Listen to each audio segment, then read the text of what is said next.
Je me suis réveillée avec les premiers rayons du soleil qui pénétraient doucement à travers les rideaux des fenêtres.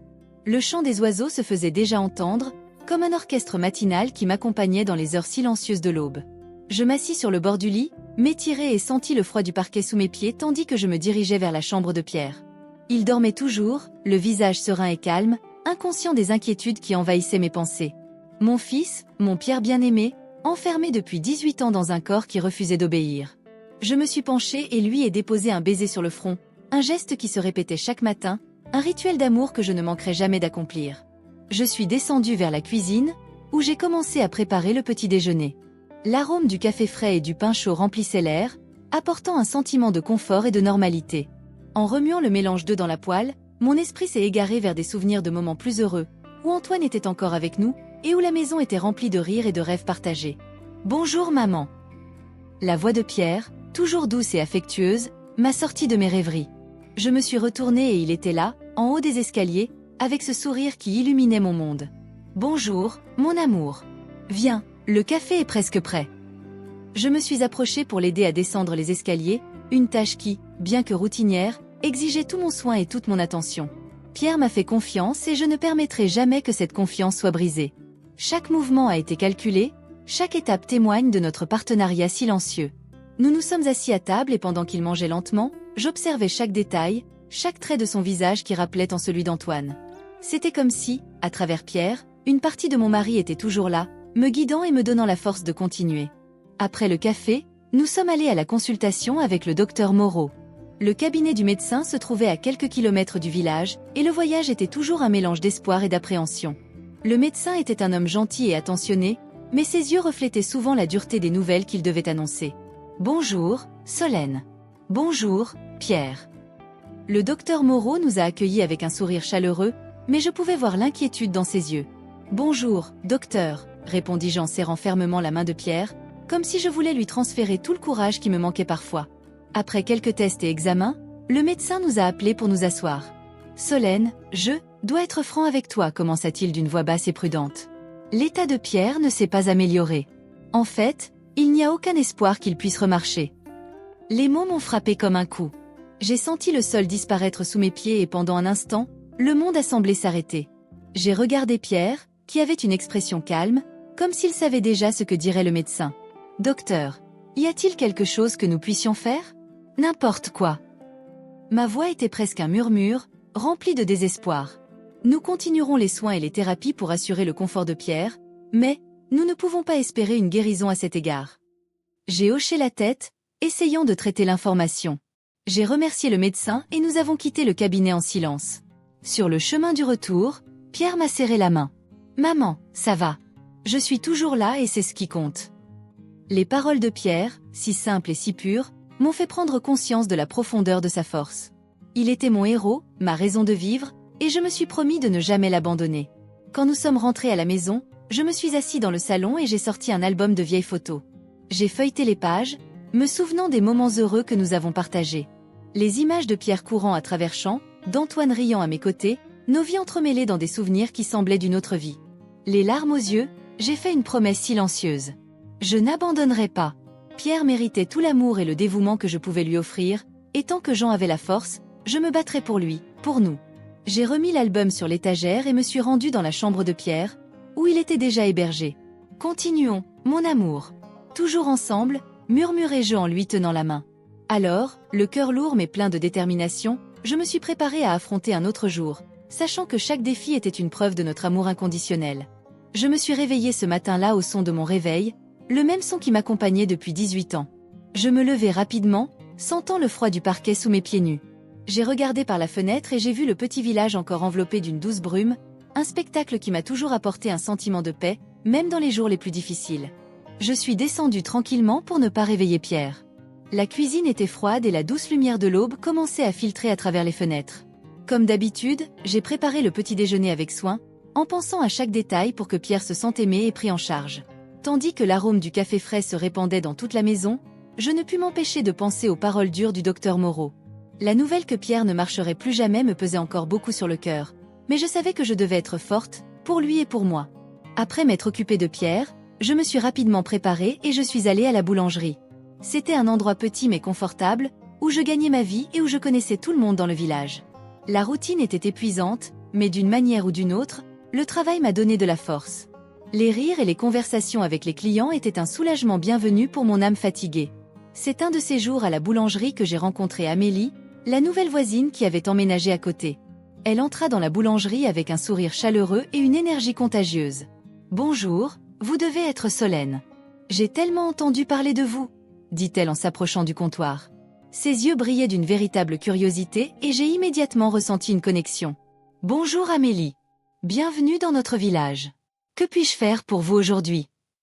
répondis-je, essayant de cacher ma surprise face à son approche amicale. Elle a commandé du pain et des friandises et pendant que je les préparais, nous avons commencé à parler. J'ai découvert qu'elle était professeure de musique et qu'elle avait déménagé au village à la recherche d'un endroit tranquille où vivre. Petit à petit, notre amitié s'est épanouie et Amélie est devenue une présence constante dans ma vie. Elle m'a non seulement offert une aide pratique, mais aussi une épaule amicale dans les moments de tristesse et de fatigue. Un après-midi, en rangeant de vieilles affaires dans le grenier, j'ai trouvé une boîte à lettres. Parmi eux se trouvait une lettre d'amour d'Antoine, mon défunt mari. Ces paroles m'ont ramené à l'époque où nous étions encore ensemble et la nostalgie m'a serré la poitrine. Ma chère Solène, sache que quoi qu'il arrive, notre amour sera toujours la force qui nous guide, dit la lettre. Les larmes coulaient sur mon visage, mais en même temps, je ressentais une force renouvelée. Antoine a toujours cru en nous et je devais honorer cette foi.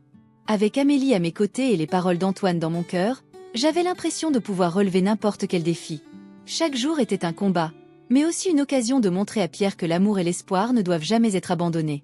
Et ainsi, en avançant, j'ai continué mon voyage, équilibrant mon travail à la boulangerie avec les soins intensifs dont Pierre avait besoin, toujours avec la certitude que, d'une manière ou d'une autre, nous étions tous liés par des liens invisibles d'amour et d'amitié. La matinée était fraîche et l'arôme du café fraîchement moulu remplissait la petite cuisine tandis que je disposais les toasts et la confiture d'abricots sur le plateau pour Pierre.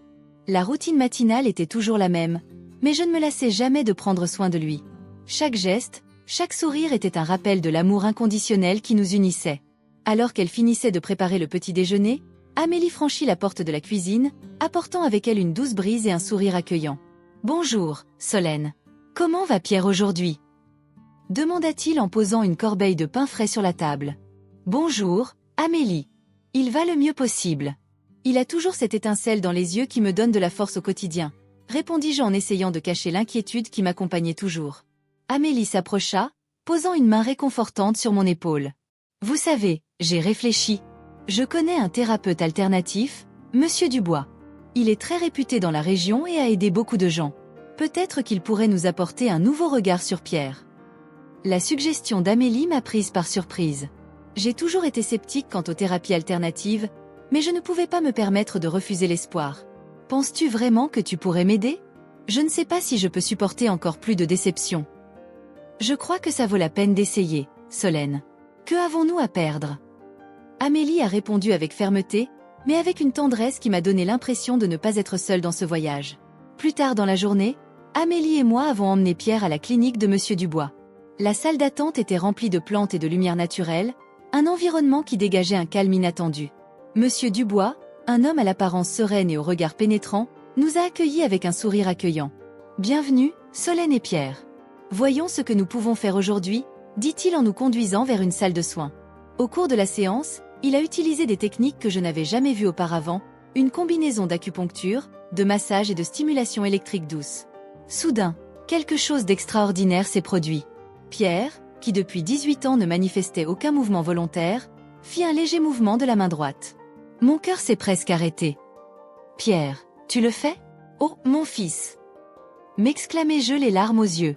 Monsieur Dubois me regardait avec un sourire encourageant. « C'est bon signe, Solène. Nous allons continuer à y travailler. » Nous avons quitté la clinique avec une nouvelle lueur d'espoir. Amélie était radieuse. « Je t'avais dit que ça en vaudrait la peine. Nous devons continuer ces séances. » De retour dans notre petite maison, j'ai commencé à rechercher tout ce que je pouvais sur les thérapies alternatives. J'ai passé des nuits blanches à lire des articles, à regarder des vidéos et à parler à d'autres parents qui avaient vécu des situations similaires. À chaque séance avec Monsieur Dubois, Pierre montrait de petits signes de progrès. Un doigt qui bougeait, un muscle qui répondait. Chaque petite avancée était célébrée comme une grande victoire. Amélie est devenue une présence constante et indispensable dans nos vies. Votre amitié et votre soutien émotionnel ont été inestimables. Tu es une guerrière, Solène. Pierre a de la chance d'avoir une mère comme toi, a-t-elle déclaré lors d'un des nombreux après-midi que nous avons passés ensemble à boire du thé et à discuter. Je ne sais pas ce que je ferais sans toi, Amélie. Votre amitié compte tout pour moi et Pierre, répondis-je, ressentant une profonde gratitude. Les jours ont passé, et avec eux, l'espoir s'est transformé en une force tangible qui nous a fait avancer. Pierre continuait de montrer des signes de progrès, et chaque petit mouvement témoignait du miracle que nous vivions. Alors, avec l'aide d'Amélie et les conseils de Monsieur Dubois, nous avons commencé à croire qu'un jour peut-être Pierre marcherait à nouveau. Et cet espoir renouvelé est devenu le carburant qui nous a permis de rester fermes, unis et prêts à relever tous les défis qui se présentaient à nous. Les gouttes de pluie tambourinaient sans cesse sur le toit, créant une mélodie mélancolique qui reflétait mon humeur. Elle était assise à côté de Pierre, lui tenant la main, pendant qu'il dormait paisiblement. Cette journée avait été particulièrement épuisante, avec une énergie épuisée par les séances de thérapie. J'ai regardé le visage serein de mon fils et j'ai ressenti un mélange d'espoir et de désespoir. Soudain, les lumières vacillèrent, et sans aucun avertissement, la maison fut plongée dans l'obscurité. J'ai poussé un profond soupir, sentant le poids d'un autre obstacle. « Pierre, mon chéri, maman va revenir tout de suite », murmurai-je en me levant prudemment pour ne pas le réveiller. J'ai pris une lampe de poche dans le tiroir de la cuisine et j'ai commencé à chercher des bougies. La pluie dehors semblait augmenter en intensité, comme si le ciel pleurait avec moi. Alors que j'allumais les bougies, j'ai entendu un léger coup à la porte. C'était Amélie, ma voisine et amie fidèle. Elle était trempée, mais arborait un sourire chaleureux qui illuminait son visage même dans la pénombre. « Solène, je pensais que tu aurais peut-être besoin d'aide, » dit-elle en lui tendant un parapluie. « Amélie, tu es arrivée au bon moment. Il y a une coupure de courant et Pierre dort. » Je commençais à m'inquiéter, répondis-je, ressentant un immense soulagement de la voir. « Nous allons trouver une solution. Vous savez que nous sommes dans le même bateau, n'est-ce pas ?» dit-elle en posant une main réconfortante sur mon épaule. Pendant que nous disposions les bougies dans la maison, Amélie s'est assise à la table de la cuisine et a commencé à parler d'un ton plus sérieux. « Solène, je dois te dire quelque chose. Je lutte contre le cancer. » J'ai senti mon cœur se serrer et des larmes ont commencé à se former dans mes yeux. « Oh, Amélie, pourquoi ne me l'as-tu pas dit avant ? Je ne voulais pas te submerger. Je sais à quel point tu dois déjà faire face à Pierre. Mais d'une manière ou d'une autre, voir ta force et celle de Pierre me donne la force de continuer. Je ne me suis jamais sentie aussi déterminée à gagner cette bataille, répondit-elle, les yeux brillants de détermination. Je pense que nous nous ressemblons plus que nous ne le pensons, dit-il en lui prenant la main. Nous avons besoin les uns des autres pour continuer. Et je serai à vos côtés, tout comme vous l'êtes au mien. À partir de ce moment-là, j'ai décidé que nous devions faire quelque chose de plus. Nous avons discuté pendant des heures de la façon dont nous pouvions non seulement aider Pierre, mais aussi soutenir Amélie dans son combat. C'est alors qu'est née l'idée d'un événement caritatif. Tout le village se rassemblera pour la bonne cause, s'enthousiasme Amélie. Nous pouvons récolter des fonds pour les thérapies de Pierre et aussi pour mon rétablissement. Oui, nous le ferons ensemble. La communauté a toujours été solidaire. Je suis sûre que tout le monde se mobilisera, répondis-je, sentant une nouvelle flamme d'espoir s'allumer en moi. Le lendemain matin, nous avons commencé à planifier l'événement. Nous avons fait du porte-à-porte, parlé aux villageois, leur expliquant notre situation et leur demandant de l'aide. La réponse a été extrêmement positive. Chaque personne a offert ce qu'elle pouvait, depuis des dons monétaires jusqu'à l'aide à l'organisation. Au fur et à mesure que les préparatifs avançaient, j'ai ressenti une profonde gratitude envers tout le monde autour de moi. Pierre continue de montrer de petits signes de progrès, et son amitié avec Amélie se renforce de jour en jour. Le village, avec ses rues pavées et ses maisons en pierre, semblait plus vivant que jamais, uni par une cause commune. Un après-midi, alors que nous préparions les derniers détails de l'événement, Amélie m'a pris à part et m'a dit « Solène, je veux que tu saches que quoi qu'il arrive, toi et Pierre avez changé ma vie. Vous m'avez offert une nouvelle vie. Perspective, une nouvelle raison de se battre. » Je lui ai tenu la main et j'ai répondu fermement « Et tu nous as donné de l'espoir, Amélie. Ensemble, nous sommes plus forts que toute adversité. » Le soir de l'événement est enfin arrivé, et la place du village était remplie de lumière et de rire. Le son de la musique et des conversations a rempli l'air, créant une atmosphère de fête et de convivialité. J'ai regardé Pierre, qui était dans son fauteuil roulant, les yeux brillants d'excitation. « Nous faisons cela, ma chérie. Nous faisons cela pour toi et pour nous tous, » lui ai-je murmuré à l'oreille. En regardant la communauté se rassembler, j'ai réalisé que la véritable force n'était pas seulement en moi, mais aussi dans tous ceux qui nous entouraient. Le village tout entier était devenu une extension de notre famille, nous offrant le soutien et l'amour dont nous avions besoin pour continuer. Et ainsi, lors de cette nuit pluvieuse et pleine d'espoir, je savais que peu importe ce que l'avenir nous réservait, nous ne serions jamais seuls. Le combat de Pierre et Amélie était en fait le combat de nous tous. Ensemble, nous affronterions n'importe quelle tempête. L'événement caritatif a dépassé toutes mes attentes. La place centrale du village était pleine de monde. Des voisins, des amis et même des inconnus se sont réunis pour une cause commune. Les tables décorées de fleurs sauvages, la musique douce jouée par des musiciens locaux et l'arôme des plats faits maison créaient une atmosphère magique. J'ai circulé parmi les invités, remerciant chacun pour sa présence et son soutien. Pierre, dans son fauteuil roulant, était à côté de moi, les yeux brillants de joie de voir tant de monde rassemblé près de lui. « Solène, tu as accompli quelque chose d'incroyable », dit Amélie en s'approchant avec un sourire chaleureux.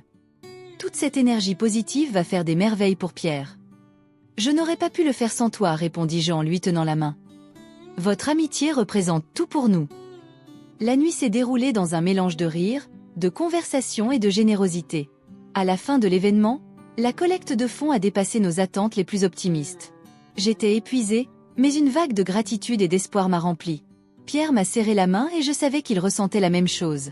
Le lendemain, alors que nous préparions les papiers de dons, le téléphone sonna. J'ai répondu sans grande attente, mais la voix à l'autre bout du fil m'a surpris. « Bonjour Madame Solène. Ici le docteur Lefebvre, neurologue. J'ai reçu des informations sur le cas de Pierre et je souhaite vous proposer mon aide. » Mon cœur s'emballa. Le docteur Lefebvre était un spécialiste renommé connu pour ses traitements expérimentaux. J'ai pris rendez-vous immédiatement, ressentant un mélange d'anxiété et d'espoir. À notre arrivée au cabinet, le docteur Lefebvre nous a accueillis avec un sourire chaleureux. C'était un homme à l'air calme, avec des yeux qui transmettaient sagesse et empathie. Après une longue conversation sur le parcours de Pierre, il a commencé à réaliser une série de tests. J'observais chaque mouvement, chaque expression de Pierre, à la recherche du moindre signe d'inconfort ou d'espoir. Après les examens, le docteur Lefebvre s'est assis en face de moi, les yeux fixés sur les miens. « Solène, les résultats des tests de Pierre sont prometteurs. Je crois qu'avec un traitement expérimental, il aura peut-être une chance de guérison partielle. Êtes-vous sérieux ?» ai-je demandé, la voix tremblante d'émotion. Y a-t-il vraiment une chance? Oui, c'est une réelle possibilité, acquiesça-t-il. Mais c'est un long chemin et il faudra beaucoup de dévouement et de patience de la part des deux. J'ai regardé Pierre, qui s'accrochait à chaque mot. Nous sommes prêts à tout, dis-je en lui serrant la main. Nous n'abandonnerons pas. Les jours suivants, notre routine a complètement changé. Nous avons commencé à visiter régulièrement le cabinet du docteur Lefebvre, soumettant Pierre à une série de traitements intensifs. Chaque séance était un mélange d'espoir et de frustration, mais je n'ai jamais cessé d'y croire. Un après-midi, alors que nous rentrions d'une séance particulièrement difficile, Pierre m'a tenu la main et m'a regardé avec une détermination que je n'avais pas vue depuis longtemps. « Maman » murmura-t-il avec difficulté. « Je vais me battre pour toi. » J'ai avalé mes larmes et j'ai souri. « Je sais, mon amour. Et je serai là, à chaque étape du chemin. » La nouvelle du traitement expérimental et des petits progrès de Pierre se répandit dans tout le village. Les gens nous arrêtaient dans la rue pour nous offrir des mots d'encouragement et de soutien. La solidarité de la communauté nous a donné la force de faire face à chaque nouveau défi. Un soir, après une autre séance épuisante, nous étions à la maison et je préparais le dîner pendant que Pierre se reposait. Le téléphone sonna encore, et c'était Amélie.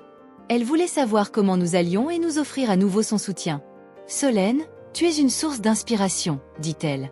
« Voir votre dévouement et votre amour pour Pierre me donne la force de continuer à me battre aussi. »« Amélie, tu es une amie formidable, » répondis-je, ressentant un élan de gratitude.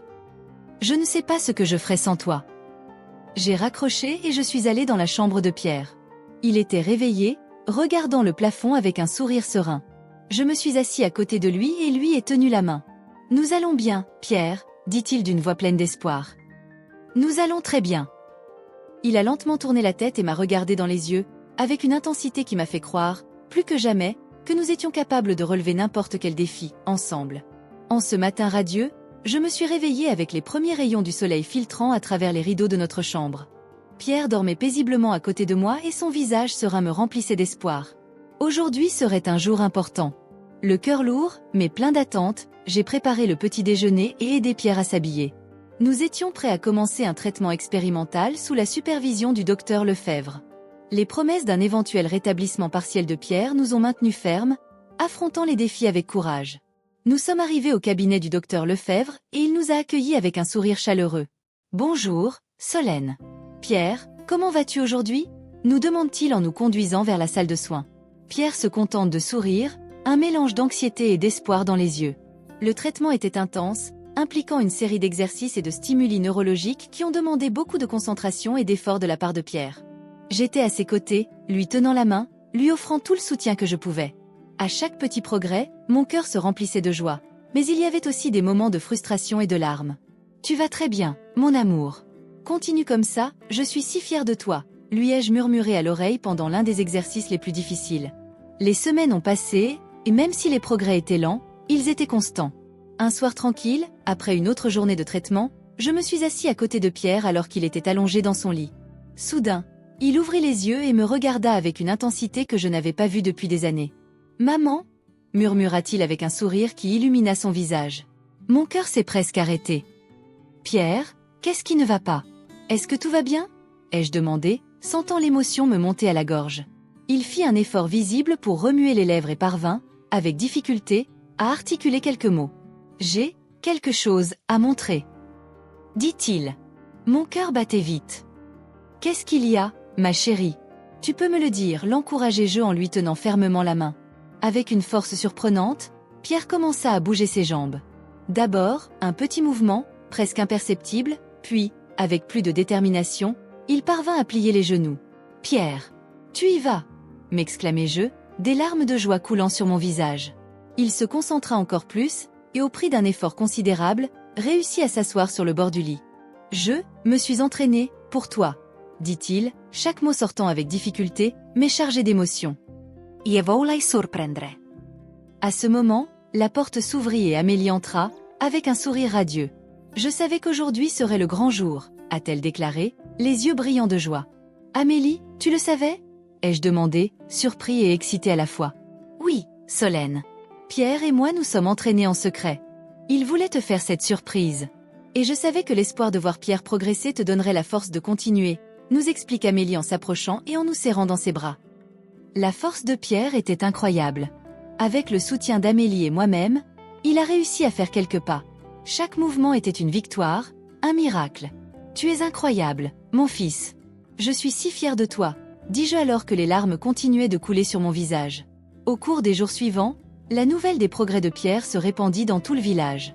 La communauté, qui nous soutenait déjà de tant de façons, est devenue encore plus unie et émue par le rétablissement de Pierre. Un jour, lors d'une petite fête sur la place du village, Amélie fait une annonce surprenante. « J'ai quelque chose d'important à partager avec vous tous. Mon cancer est en rémission. L'amitié et le soutien de Solène et Pierre ont été fondamentaux à mon propre rétablissement », a-t-elle déclaré, la voix brisée par l'émotion. Le village tout entier s'est réuni pour une célébration de l'espoir et du dépassement. Pierre, désormais capable d'avancer à pas réguliers, fut le symbole de cet incroyable voyage. Le petit village de France est devenu un symbole d'amour inconditionnel et de force de l'esprit humain. Moi, Solène, j'ai regardé Pierre, Amélie et tout le monde autour de nous et j'ai ressenti une immense gratitude. Notre voyage était loin d'être terminé, mais nous savions qu'ensemble, nous pourrions relever tous les défis. Et ainsi, le cœur plein d'espoir, nous poursuivons notre voyage, un pas à la fois.